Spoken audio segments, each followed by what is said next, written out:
एक ईश्वर एक विश्व परिवार विषय पर सर्व धर्म गुरुओं का आध्यात्मिक स्नेह मिलन। प्रजापिता ब्रह्मा कुमारी ईश्वरीय विश्वविद्यालय शाखा टोंक द्वारा आजादी के अमृत महोत्सव स्वर्णिम भारत की ओर कार्यक्रम के तहत सेवा केंद्र राजयोग भवन में एक ईश्वर एक परिवार विषय पर सर्वधर्म गुरुओं का आध्यात्मिक स्नेह मिलन कार्यक्रम का आयोजन किया गया। कार्यक्रम का शुभारंभ करते हुए जयपुर सब जॉन इंचार्ज राजयोगिनी ब्रह्मा कुमारी सुषमा दीदी ने कहा कि आत्मिक रूप में हम सभी एक परमपिता परमात्मा शिव की संतान होने के कारण आपस में भाई भाई हैं। इसलिए हम सभी को अपने अंदर विश्व बंधुत्व और विश्व एक परिवार की भावनाओं को जागृत करना है।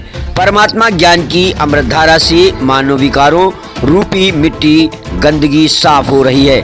उन्होंने कहा कि अपने भीतर में जाने से और वास्तविक स्वरूप को पहचानने से ही सकारात्मक शक्ति को बढ़ाया जा सकता है। स्वामी मनीष दास जी महाराज ने कहा कि जब हम अपने आप को परमपिता परमात्मा की संतान आत्मा समझते हैं, यह महसूस करते हैं, तब हम अंतर जगत की यात्रा करते हैं और ये यात्रा शरीर के भान से परे अर्थात देह भान से मुक्त अवस्था में होती है। फादर सुचित पाल ने कहा कि हम दूसरों से अपनी प्रति जैसा व्यवहार चाहते हैं तो हमें भी सभी के साथ वैसा ही व्यवहार करना है जो उनको अच्छा लगे।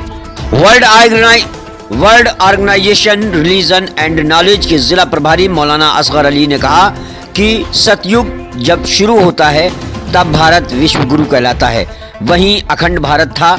अब हम सभी सत्यता की राह पर चलकर अर्थात एक सत्य परमात्मा से अपने आप को जोड़कर इस भारत को फिर से विश्व गुरु बनाना है। उन्होंने कहा कि ईश्वर भी एक है और धर्म भी एक है, सभी हम सबको एक होना है।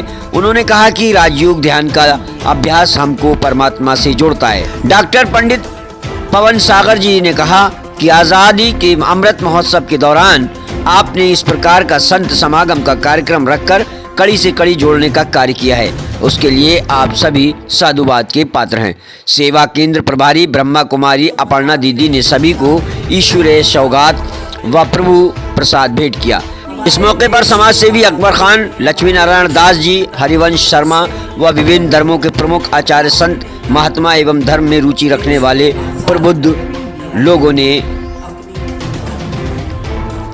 लोग मौजूद थे। हमने चाहा था कि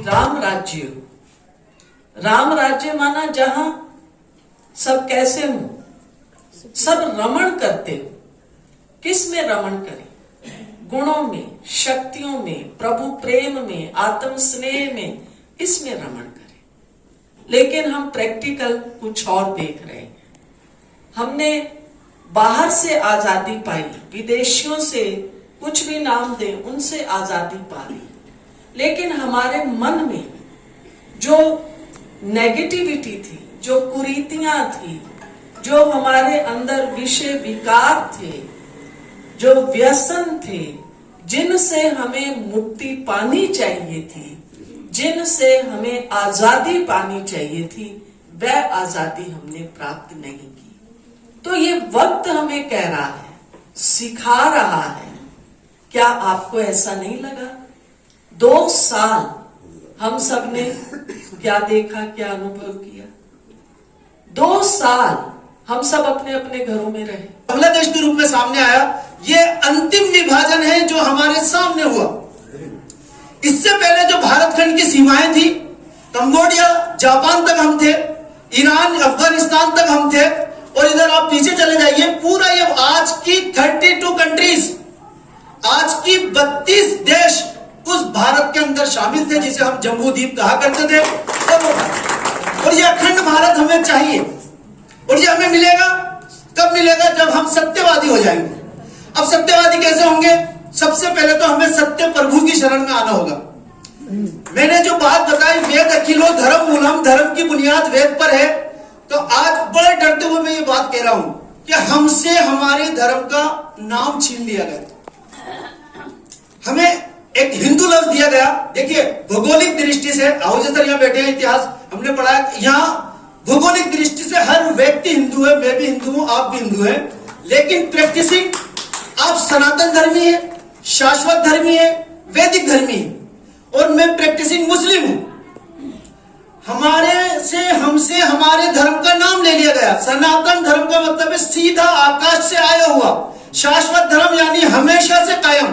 जालिका दीनुल कय्युम, ये सिर्फ अरबी में मैंने बोला है, और इसको मैं बिना तोड़ फोड़ किए अगर हिंदी में ट्रांसलेट करूं तो ये हो जाएगा कि ये इस्लाम सनातन धर्म है। एक चीज मैं और बताऊं, क्योंकि बात एक ईश्वर और उसकी हुई थी, तो मैं सिर्फ सार पे बात करूंगा, विस्तार का तो वक्त नहीं है। वेदों का जो सार है, जो ब्रह्म सूत्र है, जो हर हिंदू को याद होना चाहिए, 90% याद नहीं होता है। एकम ब्रह्म दिव्यते नास्ते नेहना नास्ते किंचन, कि वह ब्रह्म, वह ईश्वर एक ही है, दूसरा नहीं है, नहीं है, जरा भी नहीं। न तत्स्य प्रतिमा अस्ति, उसकी कोई प्रतिमा नहीं है। एकम अद्वितीय, वो एक है और अद्वितीय है। एकम अकायम, वो एक है, उसकी कोई काया नहीं है। तो फिर क्या हुआ कि हमने एक को छोड़कर अनेक के अंदर हम चले गए। जब हम सनातन धर्म होने की बात करते हैं तो वहां की जो शिक्षा है वो वेद से हमें मिल रही है, जिसका सार यह है कि वो ईश्वर तो एक ही है। मैंने बात की बहुत सौ से, तो वो कहते हैं 3 से कम तो हम नहीं जाएंगे। ब्रह्मा विष्णु महेश, 3 से कम हम नहीं जाएंगे। हालांकि विष्णु उसी ईश्वर के पालने का गुण है, हालांकि शिव उसी ईश्वर के संहार करने का गुण है। अगर मैं कहता हूं खालिक मालिक, तो कोई मुसलमान ये नहीं समझता कि ये कोई और है, सब समझते हैं कि ये अल्लाह की बात हो रही है, तो वो उसका गुण है। लेकिन क्या हुआ कि हमसे नाम